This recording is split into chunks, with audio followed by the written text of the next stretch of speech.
So I'll just give a brief introduction on our guest speaker today.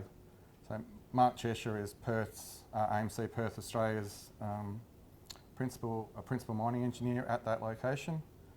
Mark's expertise is the design and operation of open pit mines. He's worked primarily in gold and base metal operations, and in his 12 plus years with AMC, Mark's worked on feasibility studies in Australia, Europe and Africa. Most recently though, Mark's acted as competent person for the Polyus Gold international listing on the LSE. As you may know, or may not know, Polyus Gold is Russia's largest gold producer, and in 2016 were the 8th largest global producer. Mark's currently in the process of relocating to Moscow, where he'll be taking on the role of General Manager of the AMC Moscow office. Staff of one. Fantastic, fantastic news. That'll be AMC's ninth global office. Currently we have 4 in Australia, 2 in Canada, 1 in Singapore, and of course our local Maidenhead branch. AMC has 120 consultants globally across the disciplines of geology, metallurgy, mining engineering and geotech engineering. Mark's work in Russia has provided a unique perspective on the sector, and its broader impact both domestically and regionally. So ladies and gentlemen, it's my pleasure to introduce Mark. So hand over to you. Thanks, mate. Good afternoon. Thanks for the introduction, Anthony, and thank you all for coming along for the Lunch and Learn topic this afternoon.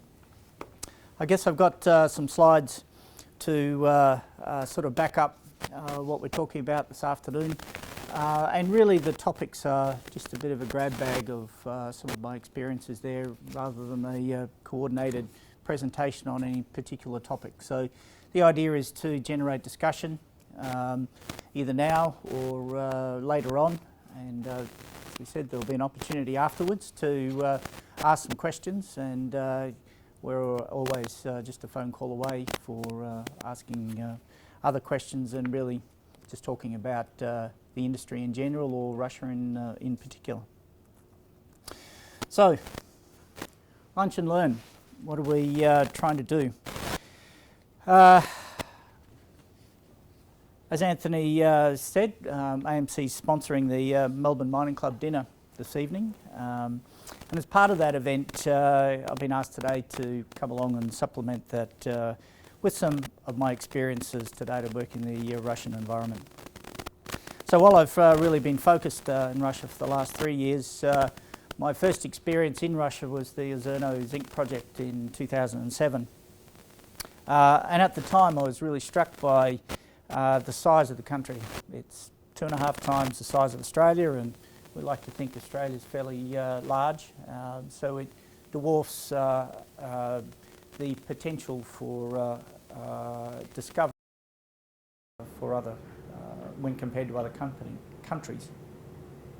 So yeah, I think there is a lot of potential for finding things underneath a lot of snow and ice across the top end of the planet.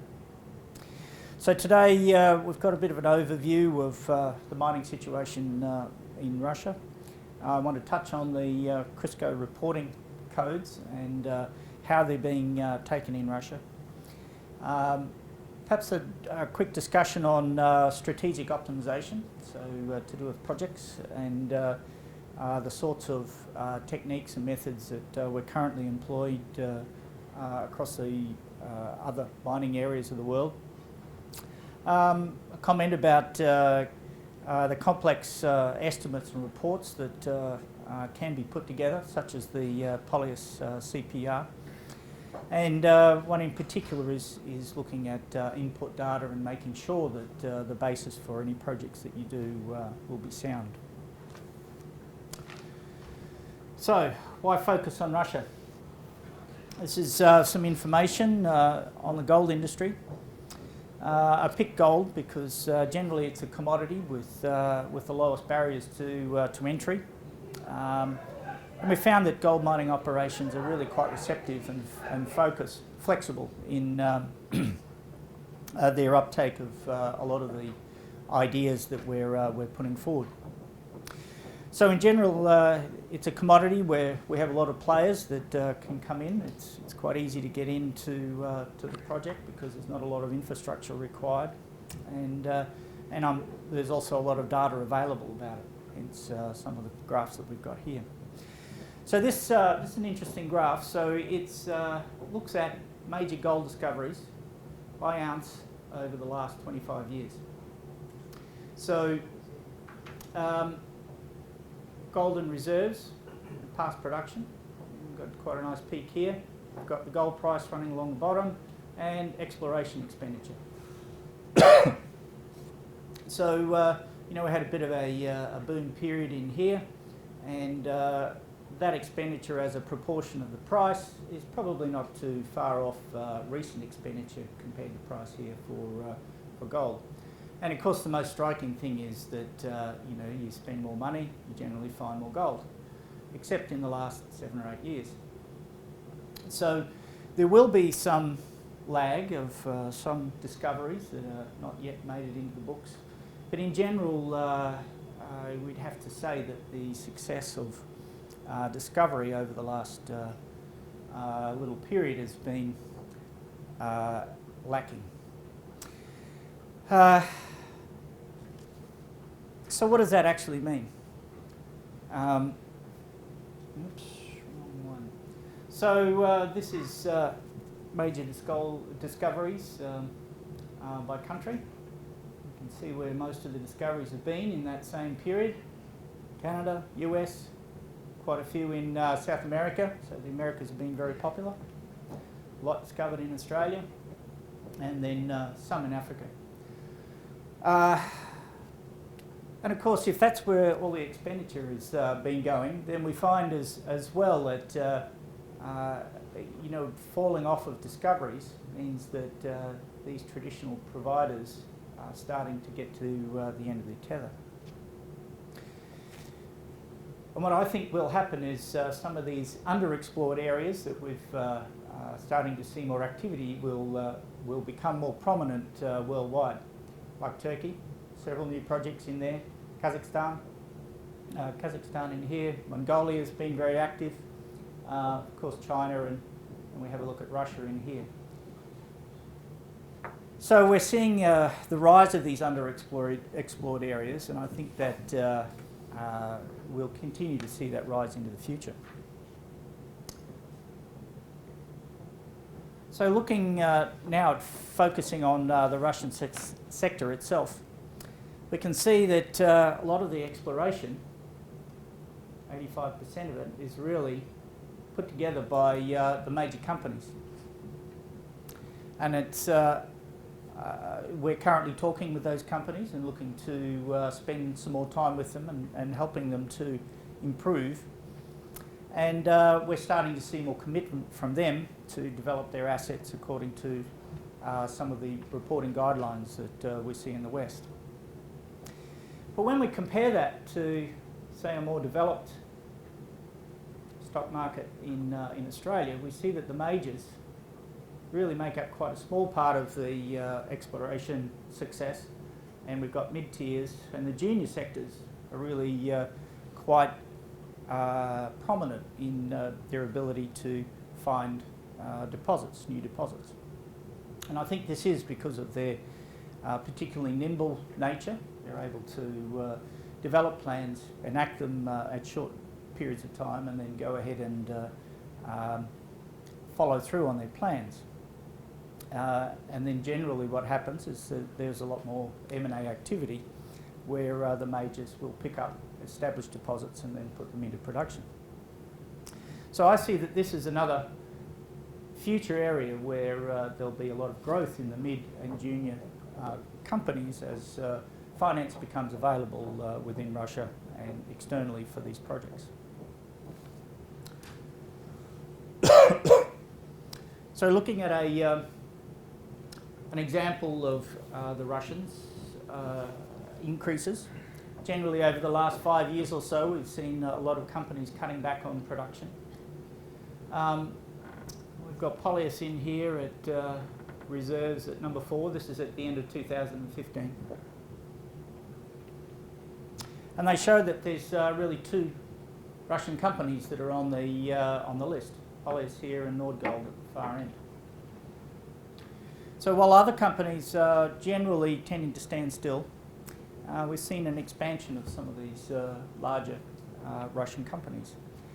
Last year, Polyus increased their output to 1.9 million ounces. So it's seen this increase up into this area. And they've expanded their reserve base to 71 million ounces, which puts them up in this area here. Which puts them into the top few companies in producers worldwide by reserves and by production. Similarly, Nordgold has been expanding production, and they have moved up the list considerably. There's Polymetal, produced nearly 1.3 million ounces last year with a plan to go to 1.7 by 2019. And the mid-tiers of RV Gold, GV Gold and certainly Highland Gold are in that case as well. So I think even the expansion by development trend will be continuing in Russia. There will be some more M&A activity. I guess a good case in point is the ousting of Peter Hambro in the last board of Petropavlovsk. And just reading in the news, speculation seems to be that that might lead to consolidation with Highland and those maybe of Kamchatka as well. So that will tend to consolidate this into a company that could well be on this list as well. So we see Russian producers improving their performance at a fairly rapid rate and operating in this underexplored area, and I think that's a really good combination. So where does AMC fit into all of this? So as we mentioned before, we're really looking to help our clients that are eager to be in Russia, either in operations or financing operations in the Russian area, helping companies wanting to attract Western partners. Essentially, to attract finance from Western companies, they need to have their house in order, be able to report their resources and reserves in a way that is acceptable for the finance groups to take on the risk. We also find that there are Russian companies wanting to operate outside Russia using Western technology, and we've got a strong relationship with Nordgold already in this regard. They have 4 of their 9 operations outside of Russia, and I think that's a trend that will continue into the future. They're mainly focused in Africa. So you might think that developing this market should be relatively straightforward. Well, the Russian industry has been relatively isolated for the last 20 odd years. They have a very strong skills base, very good technically, and their people are really smart and understand mining. So we're trying to establish ourselves with these technical people and offer them the skills that they need. Unfortunately, we're not universally seen in Russia yet to provide all-round packages, and that's my role in the future will be to communicate our approach, the way that we go about doing business, and to help them to improve. So we do focus on resource reserves and geotechnical aspects. About half our consultants are mining engineers. But we do have people in-house on metallurgy, environment and engineering. And we have them to enable us to have strong links with other engineering groups. We do a lot of projects with engineering companies such as Lycopodium, Azinco, Fluor, Hatch, ACOM, and essentially we'll be making similar links with Russian companies to establish them as suppliers to the Russian industry. Probably the other thing of note is that we are strongly pushing into the area of managing pre-feasibility studies. It's an area that we've tended to play second fiddle at times to the engineering companies, but it is an area where there needs to be a strong recognition of the relationship between the resource, the processing and the mining.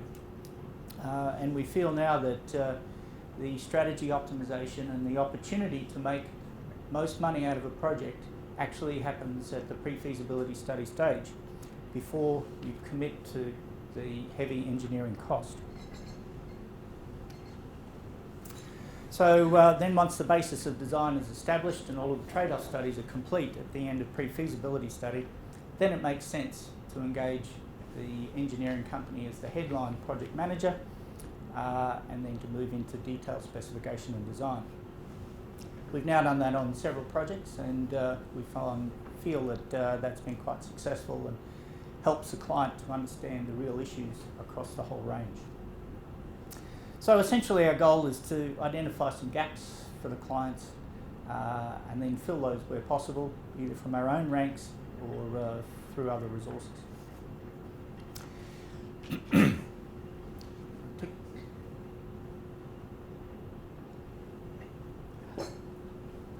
So just a few words about CRIRSCO Reporting.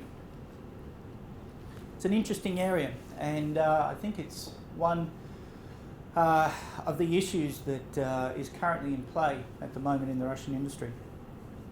So Russia is a member of the CRIRSCO Reporting. For those that don't know, CRIRSCO is an international committee that meets on establishing reporting guidelines for countries to make sure that estimates of resources and reserves are transparent and complete for clients, and to give people confidence about the estimates that are published. So the Russians have what they call the NAIN code, and it's a national association for subsoil examination, so it's a group of experts within Russia. But as far as I'm aware, nobody's tried to use the NAIN code on an actual project yet. Instead, most companies are preferring to try reporting to the JORC code standard, which is the Australian standard. Universally around the world at the moment, the three main codes that are seen to be equivalent and probably at the top of the tree are the Canadian standard 43101 and the SAMREC code from South Africa, as well as the Australian JORC code. So essentially reporting is all about transparency, materiality, so including things that are really important, the issues, and making sure they're complete, and this idea of competence. So the person that signs off on the estimates, be they geological in terms of resources or mine planning for the ore reserves, are competent to do so. The JORC code requires a competent person to supervise the estimation of the resources and reserves. I think that's an important point. They need to supervise the estimates and the audit of the data. So Russia's developing their own professional organisation now, the ON Group, and the Kazakhs are currently developing a code of their own. They're also part of the CRIRSCO Group, and they will be putting a reporting standard out in the next probably year or so. So everybody's moving in this direction of standardised reporting to make sure that investors in the industry are well informed. Transparency is critical, and I'll just quote from the JORC code here. It requires that the reader of a public report is provided with sufficient information and the presentation of which is clear and unambiguous, so that the report is understood and is not mislead by this information or any omissions. The materiality requires that the public report contains all of the information that could be required. And where relevant information is not supplied, an explanation must be included as well. These two are the guiding principles of the code and are very important. So much so that the Australian ASX, the Australian Stock Exchange, has incorporated the JORC code into its listing rules in its entirety. And to me, that was a very important step by the ASX in giving the JORC code teeth. Up until then, it was a voluntary reporting standard. You may have to, you might not report to it, but essentially putting it in the listing rules requires all listed companies to abide by the code. And that really pushed the code into the forefront and provided the necessary drivers to give it relevance. So, what happens in the Russian area at the moment? So we've got the GKZ. So it's a Russian authority for assessing and approving the mineral reserves for any particular project in Russia. The GKZ reserves are analogous to the JORC code mineral resources, and they really relate to what's in situ within a deposit, not necessarily how it's going to be exploited. So current legislation requires the estimates to be prepared according to quite strict guidelines relating to the commodity and deposit type under consideration. Preparation and assessment can take an extended time and has to be done by approved representatives through the GKZ. So it's not something you embark on lightly. It might take a year or so. And at the end of all of that, once there's an agreed on-balance amount in the GKZ estimate, if companies don't achieve the stated estimates, there can be penalties as well. So it's quite a strict regime that companies need to abide by. Russian authorities are currently considering options to align the reporting of the GKZ estimates to the JORC code estimates. And one option is to have an additional category in the GKZ estimates of mineable reserves, where you can start to take into consideration changes in price and other modifying factors. So it gives the operators some leeway to estimate their reserves and report them according to conditions which are relevant at the time. So we've been active in this area as in AMC. About this time last year, we made a presentation on geotechnical mining and resource modelling to a group of about 100 professionals from the GKZ panel of experts. That was a lively discussion. So 100 odd people, I don't know, maybe 20 or 30% of them could speak English, and there were some fiery exchanges in Russian between different people within the group. So there's a lot of differing opinions in the Russian areas at the moment as to whether the techniques and methods that we're proposing to be used, as in the Western methodologies, are actually implemented, and whether they believe that they will give a better estimate.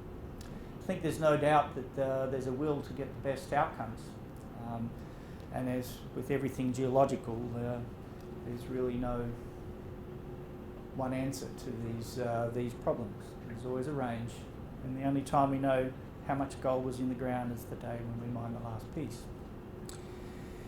So the one that created most interest was 3D modelling of resources, where we end up with this idea of modelling the geology and then smoothing the grades within.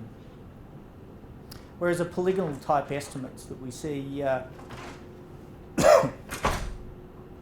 in difficult and often complex ore bodies really will probably lead to overestimation of the grade and lead to poor outcomes at the end when it's not possible to achieve those grades.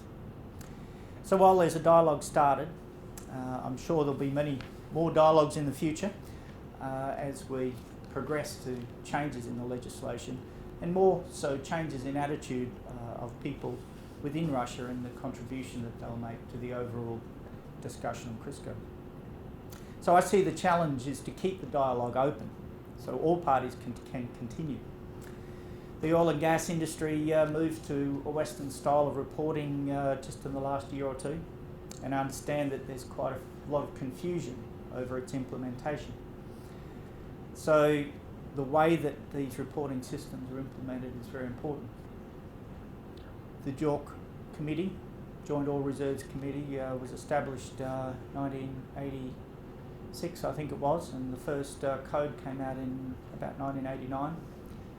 So we've got nearly 20 years of experience in reporting to call on, whereas these guys are trying to make changes in a relatively short space of time. So we see that development of the Sukhoi log deposit for Polyus could be one opportunity to provide some guidance in how to go about doing this reporting to a suitable standard. Polyus are looking to have two teams of oversight by outside consultants from the very beginning of the study. One will make sure that the resources and study satisfies the requirements of the GKZ system, and I've asked AMC to ensure that the requirements of the JORC code and our standards are achieved. So there'll be two levels of oversight, and the idea is that at the end, hopefully we end up with a resource estimate that will pass muster for both companies. And I believe that Polymetal, another Russian gold producer, is also taking this approach, where they have two departments that produce the required reporting for the two standards. And for those that might not understand exactly what I've been talking about, these are two sections through an ore body, vertical sections. These drill holes are the same in both, exactly the same. These are design pits, the purple ones, exactly the same. This is a GKZ polygonal estimate. So everything inside these squares is an average of the drill hole samples within that particular block. This is about 50 metres high, as is this one here. It's about 100 metres across. So these polygonal type estimates really average the grades of the deposits over quite a large area, particularly this one where you've got a very high grade block, but it may or may not be there.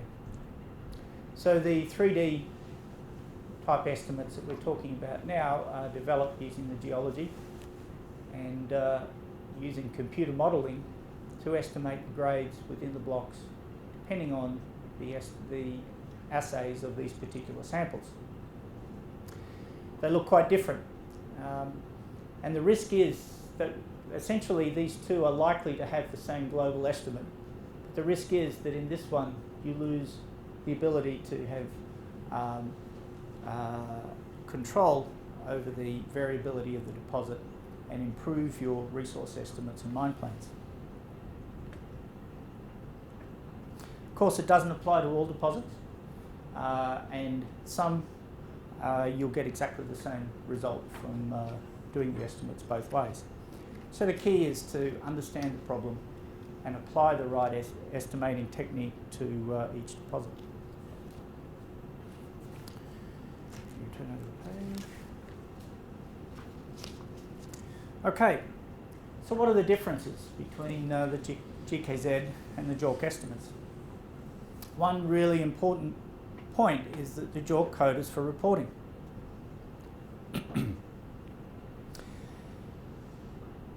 And it doesn't specify the way that you will go about making an estimate, but it does specify the way that you report the estimate itself and what information is included.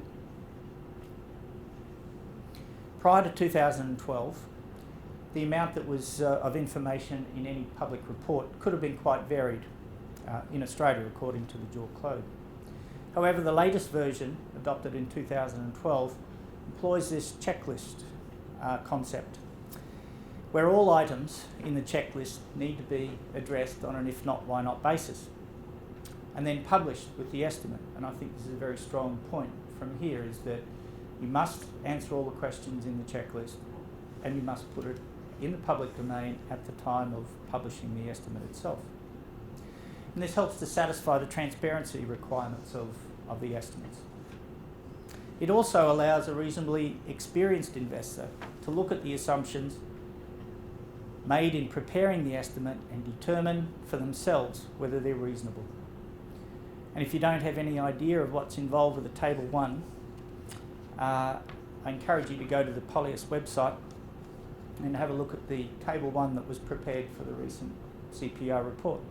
It's about 250 pages long, so it doesn't usually get published with the public statement, but it's there for all to go and see and assess and ask questions on. So the GKZ is for regulation of the state requirements, whereas the JORC code is for investors and has been adopted in the listing rules of the ASX. The JORC code has the advantage of being flexible, so it can adopt new technologies as required and adjust over time, as long as the competent person is satisfied about the way that it's put together and that it's possible to achieve the outcomes. But the JORC code can be open for abuse. So it's really important that the disciplinary processes are enforced along the way. And this is where being part of the ASX is important, because you can be sanctioned according to the ASX guidelines. So it's a real major driver for people to get the reporting right. So having both systems in place really puts Russian companies in a difficult situation. And as I've already mentioned, there are several planning to have teams doing work in parallel. So, and we have the Russian companies planning to develop projects in parallel in here. So where to for reporting? So it's interesting to have a look at Polyus's approach to the reporting. Their stated view is that reporting to the JORC code is a way of becoming part of the global mining community. They want to be seen as being a major player in the gold industry. They are a major producer. They want that recognition, and they see the reporting of their resources and reserves as an essential item in establishing in that. So I think to their credit that they're doing that. They're still complying with all of the GKZ requirements, which are their license to operate from the government. And complying with both is one way of maintaining full transparency and confidence in the company itself. They've maintained public reporting, even when they've been delisted for the last few years. So I guess it demonstrates an intention to either return to listing or at least be transparent in the public about it. And I think they see themselves as leading other Russian companies in the adoption of CRIRSCO type codes. So I think they're taking their leadership responsibilities quite seriously and doing quite a good job. All right, enough about reporting codes. Strategy optimization is an area that I think has been a particular focus of mine over the last X years of feasibility studies. Actually need to update your CV sometime. I've actually been with AMC 17 years. And over that time we've seen some significant changes in the way that feasibility studies have been prepared, the level of detail that people are able to incorporate, and the sorts of changes that we can incorporate and understand as part of the feasibility study process. So strategy optimization is taking a whole of chain approach. For example, we can make changes to flow sheets in the plant, and it not only changes the recovery in the plant itself or the operation and the capital cost, but because of changes to recovery processing cost, it can also changed the way that we apply dilution and ore loss, cut-off grade analysis, and even the resource model itself, if we're looking to incorporate additional elements or apply different cut-off grades. So some Russian companies are seeking and adopting the latest techniques, and we need to be there to help them incorporate these and get it right. Usually they're companies with executives that have had experience in Western companies. Barrick was very active in Russia up till about 5 years ago, and you'll see quite a few of their Russian executives now working for other companies. So that dissemination of the good word, I think, is really important. So they're keen on project optimization and cut-off application principles, and it does lead to better outcomes, there's no doubt. And it can depend on the way that a board wants to proceed. So you can optimise to increase the value of a project or reduce capital cost if you wish, increase the reserves of a particular company, more importantly, reduce the risk in the operations by analysing many different options that are available. So what does that look like? I'm not sure if you've all heard of these sorts of techniques. This is a typical example of a strategy optimization study. Something we refer to inside AMC as the hill of value. And it's just a 3D graph of highlighting different input parameters. We're looking at different cut-off grades, different production rates.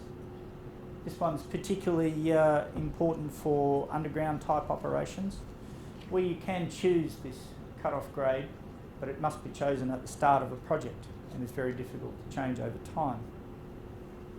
So what you're doing is trying to get your project to be sitting at the top of the hill. Many people can change the production rate, and what they're doing is sort of might be off to one side. We can play with the cut-off grade in isolation, but it will put you over here. And looking to optimise the project to give you maximum value might be the target that you're looking for. So we develop models, financial type models for a deposit and a process, so they're linked. And it provides an opportunity to study the outcomes well before you have to commit to the capital cost of the new project. Some Russian operators are now looking for help on this, and we've got Brian Hall spending some time with some now. For open pit type examples, it's just a similar sort of a graph. The whole idea is to provide information about particular projects and their response to changing parameters. This particular one, we've got, for a different processing throughput rates, we can see different profits, different cost profiles, different capital costs. The all-important one for these guys was this cost per ounce produced. What we found is that going at anything above about 13 million tonnes per annum provided no real benefit. So it gives you a feel for when you're over-capitalising these projects. And it importantly links the resource to the decision on the processing throughput rate. Something which can be lost if you try to optimise plant size in isolation. So we presented a masterclass last year at the Minex conference in Moscow, and I think there's an appetite for this sort of thing coming in the future. So the CPR, we've done many of these in different jurisdictions around the world over many years. Admittedly, the London market's been very slow for new projects in the last 5 years. So there hasn't been too many in the London area. But we see that the mining industry is really in a resurgent phase, and that's likely to lead to some more M&A activity. Ultimately, we're hoping that this will lead to more listings with more activity and obviously more CPR reports. So this sounds like a reasonable outcome, that production will increase over time as a response to price means that we can produce more material. But such a prolonged outcome from a downturn in the last 5 years has really seen reduced spending on exploration and development, and a key focus on production survival. So people are maintaining their production now and looking to reduce their cost base. The finance sector moved elsewhere for the whole period, and now we're starting to see supply and demand come back into balance in many of these markets and some price recovery. We've also seen a significant drain of expertise away from the industry, and that's the bit that I think will really hurt us in the long term. As an example, it's been about 4 years since it became clear that the boom was over. In Australia, enrolments for mining professionals in universities started to fall at the time and have continued to fall for that whole period. Talking to this year's final year graduates from universities shows there's a minimal number this year. Western Australia could be anywhere between maybe 2, 6 graduates for mining engineering against a backdrop of perhaps 30 to 40 only 4 years ago. Queensland's much the same, less than 10. So this corresponds to few new discoveries and the projects being brought into production over that whole period. But what happens now that we want to try and make that change and increase production? It's going to be very hard. We've now seen the bottom of the cycle, the market's turned, and far from doom and gloom, I'm actually quite positive. I think the next mining boom is already locked in. Might not feel like it right at the moment, when we're all scratching to see where the next salary check is coming from. But I don't think production increases will be able to keep pace with the increasing demand for most of the commodities that we've been producing. And what we've done is essentially perpetuate the cycle yet again.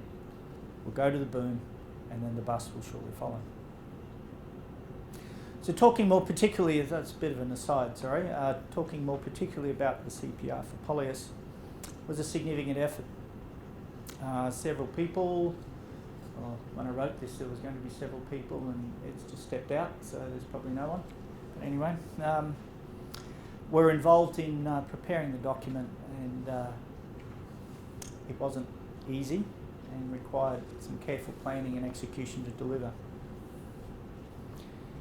The whole thing arose after review of the Natalka assets in 2014 and 15 and subsequent issue of the new Natalka ore reserve estimate. The idea of changing financial parameters affecting the ore reserve wasn't really well understood at the time. And generally the mining mineral reserve has been established in Russian companies and is not easily changed. One of the things that drove it was the reduction in the ruble exchange rate from 35 rubles to the dollar to about 70.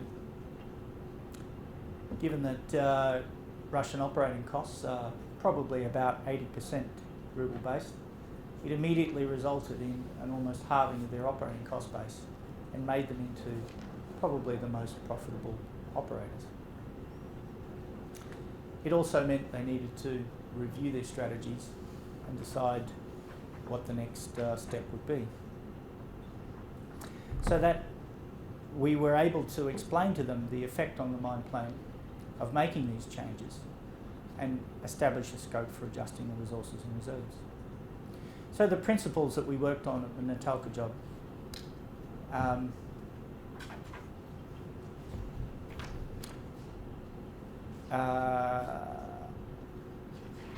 remain current, and the project wasn't only part of the CPR but also assembly of several teams of people to prepare resource estimates for 7 projects and ore reserves for 5 before we could go on to the CPR process. So quite an extensive piece of work that was done. Moving on to some data acquisition issues. I've spoken to some people individually before, and it's an interesting area. Like projects everywhere, the Russian projects need to be audited. You have to do some auditing of your data. And but there is a tendency here, because all of the estimates for the GKZ are prepared to quite strict guidelines, that people will just accept what is already in the on-balance project guidelines. And I guess my contention is that it's very important to go through the audit process and establish that the data that you are using is reliable. As we found that some data that was acquired several decades ago, it has not been subject to QA/QC type procedures at the time of being developed, and they need to be put in place to demonstrate the provenance and confidence in the data that underlines the project. So the Russian reporting of exploration campaigns was often very detailed. They've got very good professionals, and they have a very high standard. However, often the data was not prepared in anticipation of 3D computer modelling. So recoding of this data from the original logs seems like a very sound idea when you're trying to develop new resource models and reserves for the future. But ultimately, it's the competent person that needs to be satisfied that your data supports the estimates in an appropriate way for the confidence. Just a quick word on the Australian mining situation. I'm not sure how much you guys hear from outside, but I thought you might be interested in a few words from the Antipodean colonies. So finally, we're starting to see some resurgence in the industry. I was reading a job survey the other day. It appears that the low point for mining engineering jobs was probably in the middle of last year, where there was about 100 vacancies for mining engineers across the country. By this April just gone in 2017, it's nearly doubled.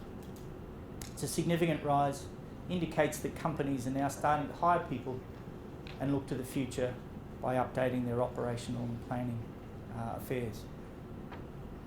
So we're also starting to see an increase in requirements for our services, and it's often a really good leading indicator for the future health of the industry when we're being more active in doing work for clients. Fingers crossed this isn't a false dawn. So, in summary, where are we now? I think change is definitely in the wind for the Russian industry. There's several forces at play. Regulatory changes, we talked about. Economic changes, changes in the exchange rate. I'm sure it's become a commodity-based economy to a certain degree and will respond to the price of oil over time. Technological changes, I think they'll continue to adapt and introduce information from the West.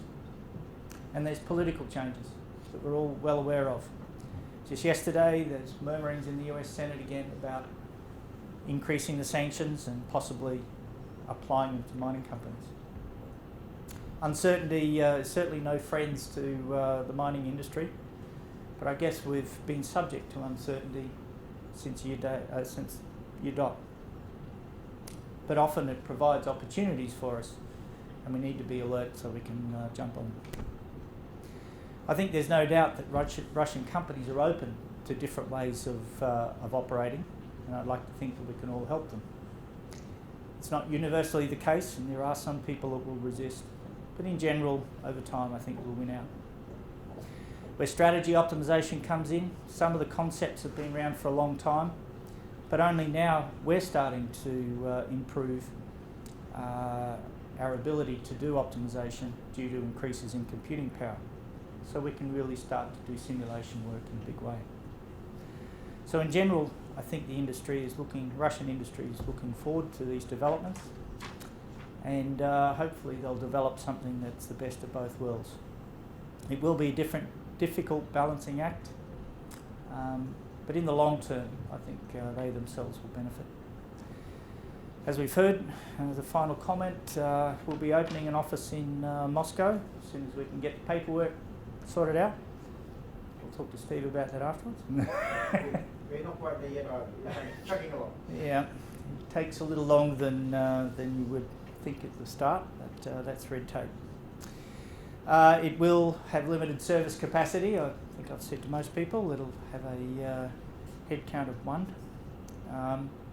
So we're not opening a full service office. It's not the intention to compete with local consultancies. We're always open to alternate ways of operating arrangements for projects, and I think I'll learn a lot as well from our Russian friends, because I think living in isolation for a long time does give you an edge and forces you into looking at projects in a different way and coming up with different ideas. So there's a lot that we can learn as well. So in this case, I think our analysis says that most of our likely customers will be wanting input from competent persons from either Australia, Canada or the UK. So we're well positioned to help them out there with offices in each of those areas. And we'll continue to provide these services, and I'll be there to help facilitate it. So, thanks for your time. And afterwards, I'd welcome the opportunity to answer questions now in a group or one-on-one, or if not, please feel free to give me a call anytime. Take your business card when you go. Thank you.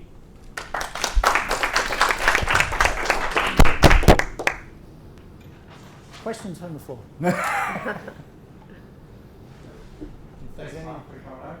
Sure. Yeah, fantastic. So, yeah, do we have any questions for Mark today at all? Yeah. Yeah, just when you're talking about working on JORC and GKZ, Yeah, GKZ, yeah. so together to come up with one estimate to fit both. Are there any sort of fundamental conflicts between the two systems that you mean that's not possible? We don't think so, because the JORC code is not strict in telling you how to go about doing the work, provided that you're comfortable that the confidence in the data and the work is acceptable, then it'll be okay. A good example might be one deposit where a fairly shallow deposit, and the GKZ guidelines say that it should be a 50 by 50 drilling grid to reach indicated category. So, whereas we came along, did the geostatistics, had a look at the analysis, and the variability was higher than we were comfortable with at 50 by 50, and said that really you should be sitting more about 30 by 30 to provide sufficient data. So what we're hoping is for both groups to do the analysis at the start and make sure that the drilling grid, say, is going to satisfy both the competent person and the GKZ guidelines, rather than get to the end and tell the poor client that they don't get one or the other. Thanks. Yeah, go to the pain.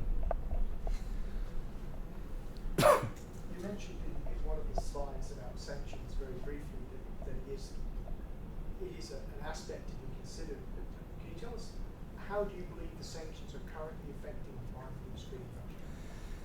Yeah, I think the sanctions are not really impacting a great deal on day-to-day operations in the Russian area. I guess they have been targeted more at the oil and gas industry and the finance industries. However,